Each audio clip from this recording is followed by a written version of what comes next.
আলাইকুম। রাজশাহীর আশেপাশে যারা আছেন তারা মানে চাপায়ের এই সাইডে একটা বর্ডার আছে, শিবরামপুর বর্ডার, যেখানে সরাসরি ট্রেন যাওয়া আসা করে ভারত এবং বাংলাদেশের ভিতরেই। আজকে আমরা এই বর্ডারে উপস্থিত হয়েছি ঘোরাফেরার উদ্দেশ্যে। ঈদে যেহেতু কোথাও যেতে পারিনি, সেহেতু আমরা আজকে এই বর্ডারে এসেছি ঘুরতে ট্রেনে করে। খুব অল্প সময়ের ভিতর যদি কেউ ঘুরতে চান তাহলে এখানে আসবেন ঘুরতে। বর্ডারটা দেখাও একটু পিছনের দিক।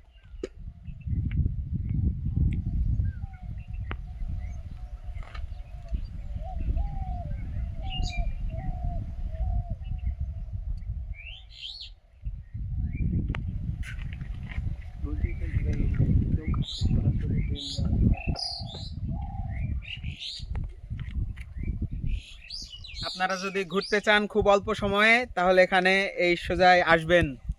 আসসালামু আলাইকুম, ধন্যবাদ।